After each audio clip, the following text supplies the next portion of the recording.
Brent, confusing action to be sure, but also there just doesn't seem to be a lot of belief in software, right? I mean, there's a couple different ways that you could look at, for example, what Unity did this week. Maybe they picked up some a good acquisition at a decent price, or maybe they're just spending money.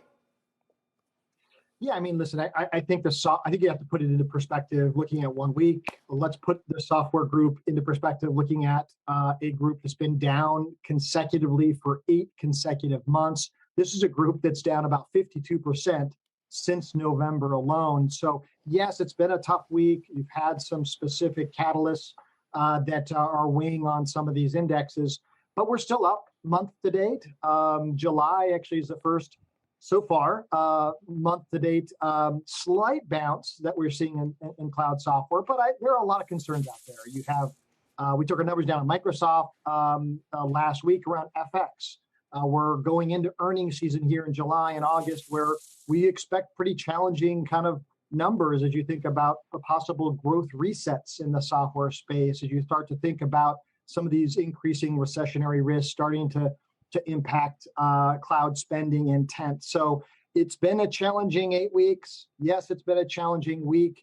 Unity Software specifically made a very strategic acquisition, but that's basically going to create an environment here where the ARBs take over the stock for the next basically 6 to 9 months until that deal closes. So right. More of a company-specific issue there around Unity. Which makes me wonder, is it even worth talking about software as a whole in this environment where on one end you've got Microsoft, which is sort of fortress software, and people feel like, well, even in a down environment, they're so diversified. They've got consumer, they've got enterprise, they've got small business, they've got subscription. And then you've got smaller players that aren't necessarily enterprise. Maybe they're gaming players, maybe they're dealing with small business, maybe they're pre-profit, and they're a lot more volatile. Software is a big category, and it's a big category because of the attributes of software. These are reoccurring revenue models, generally high gross margin models. Yes, over half of the Cloud 100 that we track is unprofitable. The other half is profitable. So it's painted with a higher risk lens. That is completely appropriate. But if we go back and look at some of the lessons from 08, 09, what we saw when Salesforce was a high risk, high growth company with not generating profits, it was one of the first names to see a sell-off in the names, but it was also one of the first software names to actually rebound. Salesforce in 08, 09 actually went up on the first number cut there. And a year later, when growth troughed, the stock was actually double from where it was when it first cut numbers. So there is a lag. The market overreacts here on the upside. These were names that were overvalued. We overshot the upside. We're likely to overshoot the downside as well. Yeah. But it is important to note that software typically bottoms from a stock perspective 4 to 10 months before fundamentals bottom.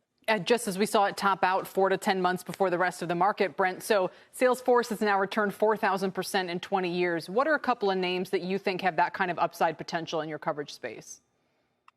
So we think it's really important to be selective. We've actually outlined 4 different routes that have different risk characteristics.